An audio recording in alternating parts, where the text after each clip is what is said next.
Well, let's quickly focus on the rest of the market. That's not quite in ship shape considering pressure coming in from the banking pack. We've got on board Mitesh Thakkar as well as Ruchit Jain join in for more on the technicals. Mitesh, hi, afternoon. Your perspective on how the opening move of about 0.5% is completely fizzled out. Yeah, I think, very clearly the index is yet not showing conviction that it can get past 77, 50, 80 easily. So I think this range bound activity might continue. The breadth still remains positive about 1.5 to 1. So broadly we're trading with long bias and stock specific bias, but the index still looks like doing a range of about 7600 on the downside, which it tested a few days back, to about 7750, 7780 on the upside. Right. Ruchit, what is your own take on how the index should be traded today? If we observe for intraday, I don't think there would be much of momentum going ahead in last hour of trade. But positionally, there is a good resistance coming in around 7800. Markets have been forming this low top, low bottom since last 1 year, and if we draw a trend line joining this intermediate highs of this corrective move, then resistance is coming around 7800. This resistance also 7800 resistance also coincides with 61.8% retracement of the corrective move from October to February, and also 89 EMA on the weekly charts. So cluster of resistances are coming around 7800, which would keep the short term momentum in which would restrict the short term momentum on the higher side. So I think upside would be limited in the markets now. We have already seen good 900 points rally in last 1 month, and some sort of correction up to 75.50 should be seen in next 8 to 10 trading sessions. So positional traders should not get carried away over here. Definitely if we consolidate around this level for 2 or 3 days, there would be more of a stock specific movement rather than big momentum coming in index. Right. Mitesh, and what stocks are looking tradable right now? So, on the stock side, I think I would suggest buying a Z with a stop below levels of 389, 388 is what I think I would be comfortable with, and looking at a target of 405. And Torrent Pharma is a buy, moved up slightly, so try to buy it around 1385.86 with a stop below 1364 for targets close to about 1440. Right. Ruchit, what about your stock strategies? In the stocks, we have recommended buying in HCL Technologies. One can look to buy HCL Technologies with stop loss below 806, and we are targeting around 880 to 890 near term. Probably it's a range bound stock since last 6 months, and we are anticipating that today's move would get carried up to the higher end of the range, which is around 880, 890. Secondly, we are recommending to go short in Yes Bank. After this up move last 1 month, Yes Bank is trading around its crucial resistance zone. It is 127% retracement of the previous corrective move, and hence we are anticipating a minor corrective move to come in the stock. One can go short on Yes Bank, keeping a stop loss above 882 and target of 814 in near term. In my last call, we are also recommending a buy in SKS Micro.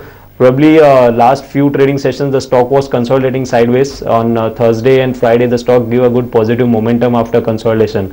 Today we are just seeing this as a retracement move, and I think on the higher side the stock would go up to 570 near term.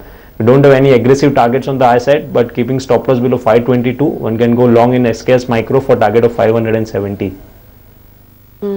Okay, let's bring on board then Mubina and try and analyze some of the buzzers in trade then. And Mubina, the first one's got to be Geometric today. Oh yes, very smart double-digit gains coming in Geometric, and the prime reason of course is the fact that earlier what was assessed to value Geometric at $200 million seems to be much more, because what we get from the latest updates in this deal is that the 3DPL software solutions is not a part of the deal with HCL Tech. In fact, those for that particular service, JV rather, the shareholders are going to get 7% preference shares worth about 68 rupees for every 1 share held in the company, and these preference shares subsequently would be listed on the stock exchanges. So after this update, most analysts are saying that this pegs the value of Geometric shares at about 260 rupees per share. That's a significant premium from the last closing that we saw on Geometric. So that's something that's keeping Geometric very active in trade. Yeah, Geometric is the big buzzer, holding up by about almost 19% now as we speak. In the meantime, quite a bit of strength coming in for the currency as well, which has hit its calendar year highs. The highest level it has hit since Jan 1st. The currency now at 66.12 to the dollar is where it's currently at. But Mubina, what's the buzz with Maharashtra Seamless? Oh yes, very smart move seen over there as well, almost up by about 20%, and this after today report said that the government is likely going to impose an anti-dumping duty on certain kinds of iron and steel pipes, specifically speaking those pipes that are used in the hydrocarbon industry and also casing and tubing that's used in the drilling and oil and gas exploration. Of course, two of the companies that do operate in this industry are firstly, of course, Maharashtra Seamless and even ISMT Limited, a very small cap company. Now for Maharashtra Seamless, this comes as a big positive because that is one company that has suffered significantly along with the other steel and iron companies. So this is something that's keeping Maharashtra Seamless very active. Yes, it is. Mitesh, I don't know how closely you track Maharashtra Seamless, but it's hit 20% today. Yeah, see, it's not a stock which I track regularly, but I think today clearly the stock has been buzzing.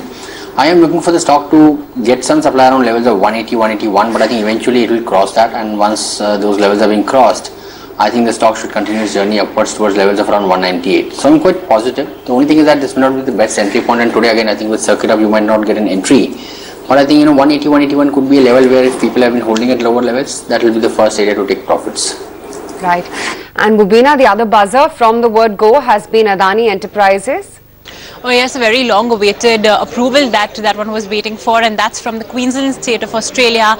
The state has given its approval for going ahead with the $7.7 billion coal project located in the Galilee Basin in Australia. This is something that Adani Enterprises has been long working with the government for, so it has received permission to mine that reserve, which has approximately almost 11 billion tons of coal reserve. So that's a very big positive, and in fact the company has also said that it will continue to finalize the second tier of approvals, which of course most likely it is going to get, and it aims to commence construction by about FY17. Okay, that's the word coming in on Adani Enterprises. And Ruchit, a quick take on Adani Enterprises from you as well. A big move on the stock. Of course, there's fundamental news backing it as well. But does it seem like we could see follow-through strength in the days to come too? So in today's session, the stock has breached its resistance levels of 76 with a gap up opening. So that's one positive for the stock for short-term traders. So any long positions in the stock should be protected with a stop loss below today's gap, which could be around below 77 rupees. On the higher side, the stock has potential to go up to 85 rupees and 89 rupees in near term. So any long positions in the stock should be held on with a stop loss below 77 rupees, and targets on the upside could be kept as 85 first, and if 85 gets crossed, then up to 89 we can see momentum coming in. Okay, that's the word coming in on Adani Enterprises, but let's address some viewer queries as well. And Nikhil has sent us an email. Mitesh, he's bought 1,000 shares of Crompton Greaves at the price level of 46 bucks per share. He's got a long-term horizon, wants to know what he should do. See, Crompton, I think unfortunately with the demerger, I think the charts have clearly been regenerated, and it's a very new chart, I think, so I don't think I can unfortunately in this case I'll not be able to comment on Crompton. It's a chart which has got no history particularly. Okay, Manikandan as well has written an email from Chennai. He's bought 1,000 shares of JMR at the price level of 28.05. Again, Mitesh, he wants to know what he should do. He's willing to wait out for a longer term time frame. GMR, I think, appears to be trying to make a bottom formation. I'm not sure, whether it's complete or not, but as long as the stock remains above levels of around 10.25, 10, I think the formation will be positive. So keep a stop loss below 10 and hold the stock. I think the first upside target would be around 17, 18, and the investor can, I think, having a fresh outlook check being once the stock price is close to those levels of 17 to 18. Fair point. Okay, let's take a very quick break then on that note. Ruchit, good chatting with you as always. Let you go on that note. Mitesh, good to have you with us as always. And look out for what the Sensex may do, because we're just about lurking into the green as we speak, although we've seen a bit of a rebound from the lows. So we're back at 77.35 thereabouts. Quick break. When we come back, some wealth creation ideas from Gaurang Shah from Geojit BNP Paribas.